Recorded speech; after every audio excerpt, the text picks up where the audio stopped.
요한복음 10장 1절에서 10절 말씀 가지고 너의 목소리가 들려라는 제목으로 함께 말씀의 인사를 나누고자 합니다. 우리가 또 새길 말씀은요 5절 말씀입니다.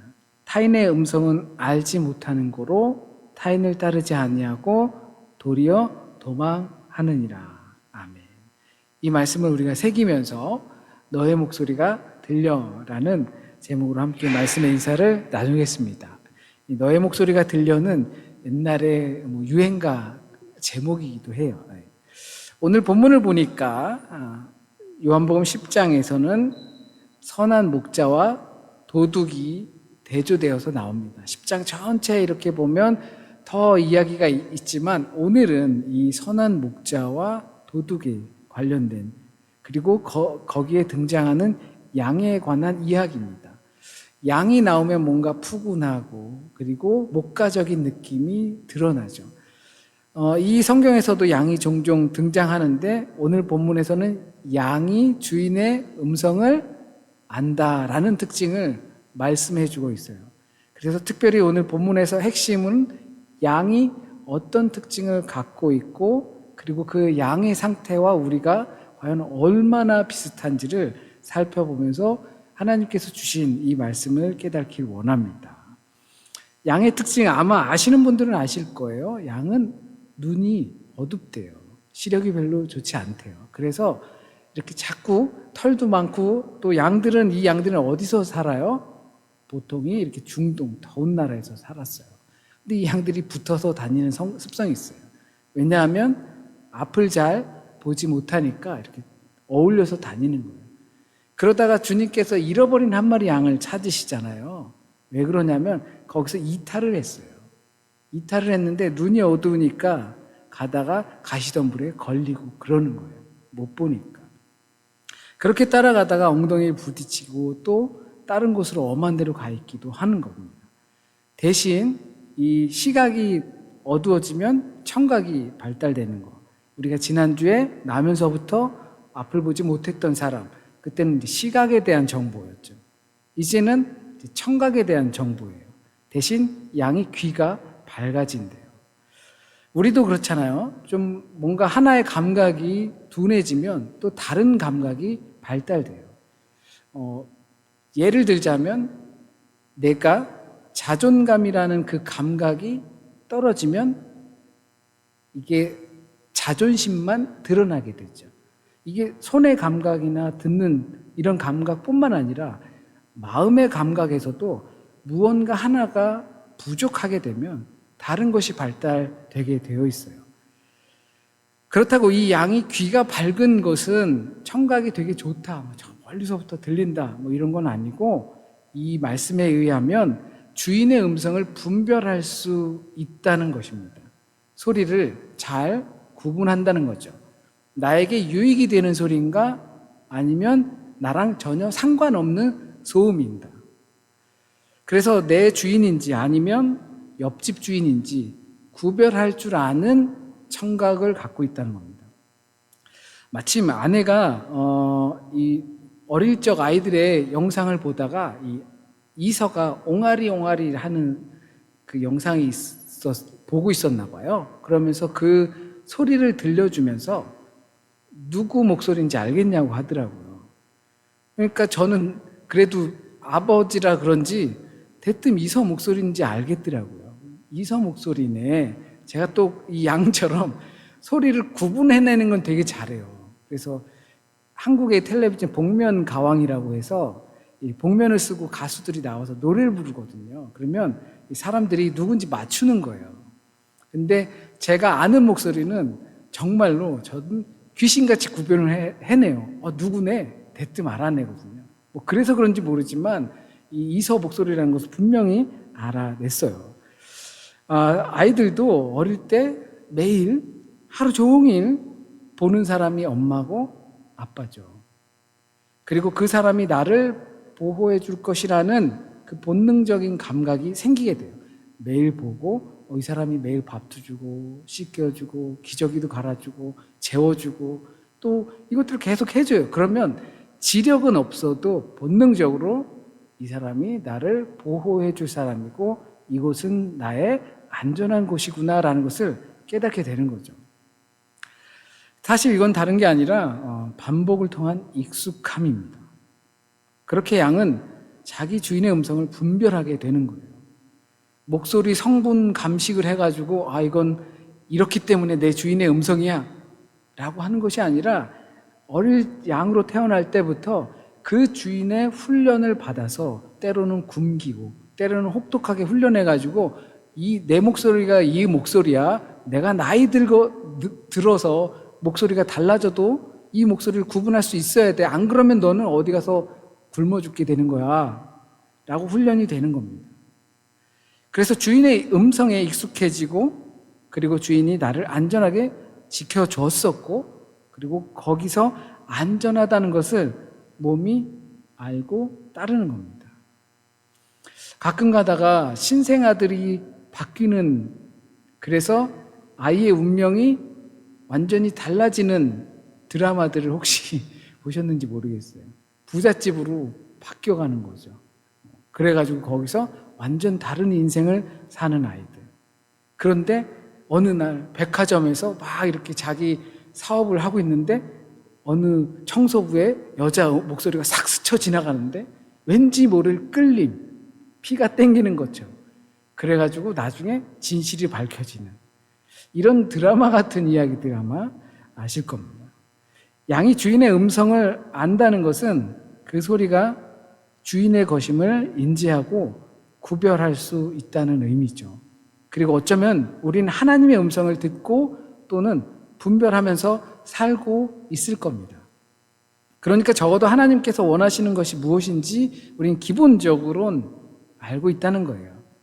하지만 내가 안다고 해서 항상 그 음성을 따른다라고 말할 수는 없는 것이 우리의 처지가 아닐까 싶습니다.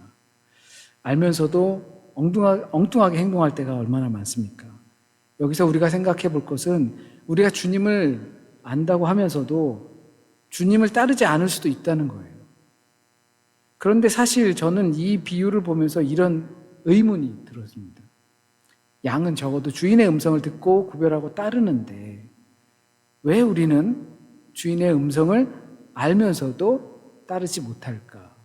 라는 의문이 들었어요. 주님께서도 분명히 말씀하셨잖아요. 양은 주인의 음성을 듣고 분명히 따른다. 그런데 왜 우리는 주님의 음성을 알면서도 따르지 못하는가? 복잡하게 많은 것들을 생각하고 또 준비했지만 단순하게 표현하면 우리 마음속의 영토, 영적인 부분이 다른 것에 빼앗겼기 때문입니다. 다양하겠죠. 그 이유는 가장 결정적인 것은 서로가 옳다고 여기는 것들을 우리 마음에 받아들이고 거기서 내가 좋아하는 것, 주인 삼을 만한 것들로 인해서 그 주인과 관계가 점점 멀어진 겁니다. 그 소리와 점점 멀어지는 거죠. 그래서 분별하는 만큼 온전히 따르지 못하는 겁니다. 주인의 음성이 수많은 소리들 중 하나가 돼버린 거예요. 주인의 음성이 나를 확실히 이끌 수 있는 소리가 된 것이 아니라 많은 소리들이 들어오면서 그냥 수많은 100가지 소리 중에 하나의 소리인 거예요. 그렇게 되면 우리는 우리가 알아서 선별하게 되는 거죠. 선택하게 되고. 하지만 우리 안에는 그 음성에 대한 부담감은 있어요. 왜냐하면 우리는 하나님의 자녀로 태어났고 하나님께서 지으셨기 때문에 본능적으로 그것에 대한 끌림은 있어요.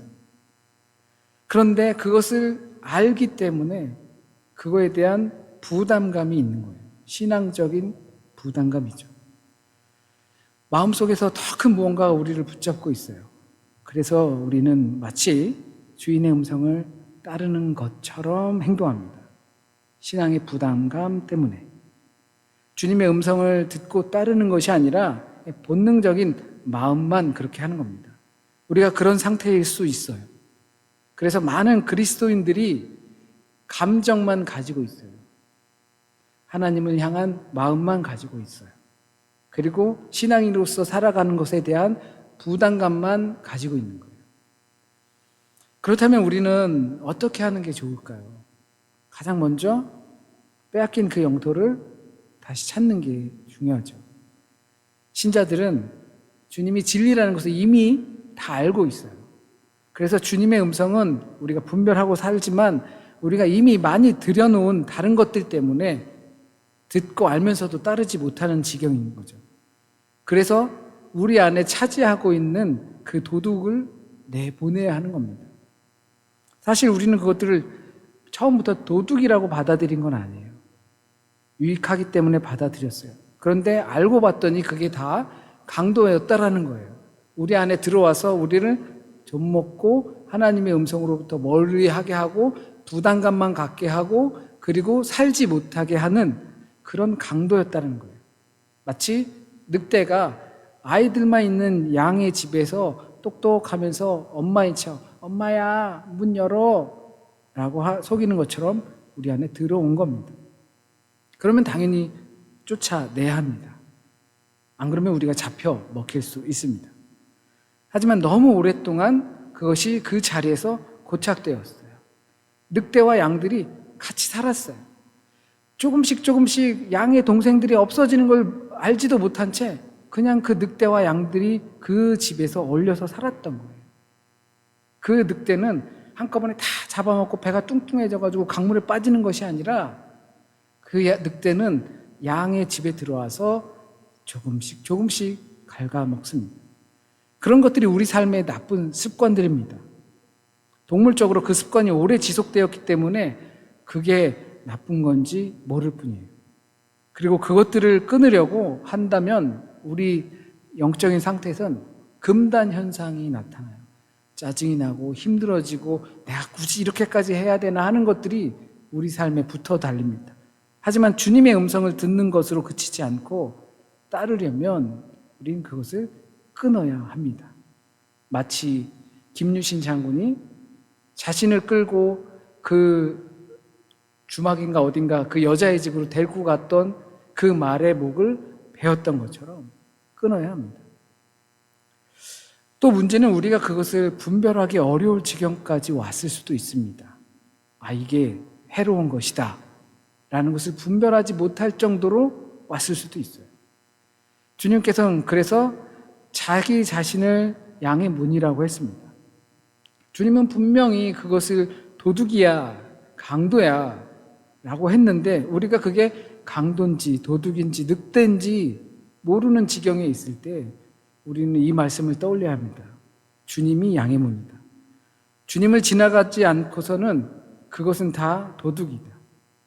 주님을 통과해서 들어간 것들이 그 양들이고 문지기고 다 한 것인데 그렇지 않고도 들어와 있는 것들이 있다면 그건 담을 넘어서 도둑으로 들어온 것이다. 그래서 우리 안에 도둑을 몰아내는 것을 양의 문이 필요합니다. 우리가 할 수 있는 것이 아니라 양의 문을 통해서 들어가고 나가는 것을 그러니까 걸러낼 수 있어야 하는 겁니다. 과연 그 생각들이, 행동들이, 결정들이, 습관들이 주님을 통과해서 들어온 것이 맞는지 걸러낼 수 있어야 합니다. 사실 이런 생각들은 지금도 늦지 않았습니다. 신앙과 삶에 있어서 애매한 상태에 있다면 주님의 생각이라는 통로를 지나서 우리의 삶에 들어가야 합니다. 이건 일시적일 수는 없습니다. 계속 그렇게 해야 합니다. 우리 생각 속에서 이 필터를 계속 거쳐서 그것이 우리의 삶에 자리를 잡아야 합니다. 나의 생각과 행동과 결정과 습관들, 내 삶에 이미 자리 잡고 있는 것들 또는 새로 들어오는 정보들이 과연 양의 문을 통과한 것인가? 주님께서 원하시는 것인가? 이것들을 계속 필터링을 해야 합니다. 이제 가끔 집에서 기름을 좀 많이 해가지고 음식을 튀길 때가 있잖아요. 음식을 튀기면 이제 거기에 막 이렇게 튀김 가루들이 다 가라앉아 있어요. 근데 그 기름을 그냥 버릴 수가 없잖아요. 그래서 이제 커피 필터는 곱게 필터링이 잘 되잖아요. 그래서 커피 필터에다가 이렇게 놓고 그 기름에 있는 그 찌꺼기들을 거른단 말이죠. 근데 이렇게 쭉 거르고 나면 그 기름이 깨끗해야 되는데 해보시면 알 거예요. 그 안에도 누리끼리하게 뭔가 같이 들어가 있어요. 필터링을 해도 그래요. 필터링을 안 하면 거의 쓸 수 없게 되는 거예요. 물론 우리가 그렇게 주님의 뜻일까? 주님의 생각일까? 주님께서 원하시는 것일까? 라는 우리 사고의 필터를 갖고 있어도 분명 우리 삶에는 오물들이나 깨끗하지 못한 것들이 있을 수 있어요.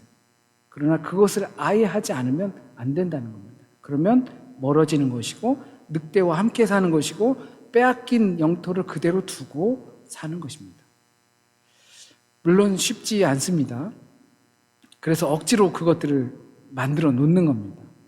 장치들을 만들어 놓는 거예요. 내가 이 장치들이 있을 때마다 주님의 생각, 주님께서 원하시는 것인가, 주님께서는 어떻게 하길 원하실까 라고 하는 장치들을 두는 겁니다. 그게 예배가 될 수도 있고 기도의 시간이 될 수 있고 말씀 묵상이 될 수 있습니다. 어린 시절 잘못하면 벌 받고 잘하면 상 받고 이런 것처럼 유치하지만 그렇게 자신과의 약속을 만들어 놓아야 합니다. 이것이 하나님께 하는 약속인 거죠. 그리고 이걸 우리는 보통 결단한다고 하는 겁니다. 그래서 결단해야 합니다. 내 안에 있는 늑대, 도둑, 빼앗긴 영토들을 다시 찾기 위해서 하나님의 음성의 필터링을 우린 끼우기로 결단해야 하는 것입니다. 각자의 삶의 자리마다 그 필터는 다를 겁니다. 그러나 이것을 결단해야 합니다. 아주 작은 것 할 수 있는 것부터 알람이 울리면 바로 그것을 할 수 있는 것 조금씩 쌓아가는 것입니다. 물론 이런 과정에서 저항이 있을 수밖에 없습니다. 야, 그렇게 한다고 뭐가 되겠어? 티끌 모아봤자 티끌이지. 제가 아는 목사님이 어떤 그 재테크에 관련돼서 이렇게 막 이야기를 했어요. 막 듣다 보니까 경제 독립 그걸 위해서 어떻게 해야 되냐면 혹시 젊은 분들 관심 있으실지 몰라요. 경제 독립을 하기 위해선 어떻게 해야 되냐면요. 1억만 모으면 된대요. 1억이 없는데 어떡하죠? 1억만 모으면 1억이 2억이 되고 뭐 2억이 뭐 4억이 되고 뭐 이렇게 이렇게 눈덩이처럼 커진다고 하더라고요. 근데 그 처음엔 다 어쩌면 뭐 100만 원이었었고 10만 원이었었고 막 그랬을 거잖아요. 그러니까 티끌이었을 거라는 거죠. 근데 우리의 생각에는 의심의 눈이 뜨면 그것을 티끌로 생각해버리고 그것을 모을 생각을 하지 않는다는 거예요. 그냥 아무리 티끌이어도 모아야 된대요. 이렇게 모아가지고 10만 원을 만들고 또 100만 원을 만들고 이렇게 하다 보면 이게 뭐 기하급수적으로 늘어나니까 그렇게 하라는 거예요. 우리는 어쩌면 그렇게 사소한 것으로 하나님의 음성을 가지고 필터링을 하는 삶을 산다고 해서 과연 뭐가 달라질까? 라고 하는 것은 우리 안에 저항으로 다가올 겁니다. 하지만 우리는 의심할 수 있어도 주님께서는 그렇게 하는 것들에 대해서 전혀 의심하지 않으십니다. 그 티끌을 모아서 태산을 만드시는 것이 주님이신 줄 믿습니다. 세상에는 주님의 음성처럼 들리지만 실제로는 우리를 미혹하고 넘어뜨리려는 도둑의 음성들이 많습니다. 그런데 그 음성을 계속 듣고 즐겨 듣다 보면 그것을 주인의 음성으로 착각하게 됩니다. 그리하여 본능적이지만 애매한 감정만 남아있을 수 있는 그런 그리스도인이 될 수 있습니다. 그래서 많은 그리스도인들이 감정만 가지고 살아가고 자리만 지키고 살아갑니다. 자리 지키는 거 굉장히 중요해요. 저는 그 자리 지킴을 충성이라고 생각하거든요.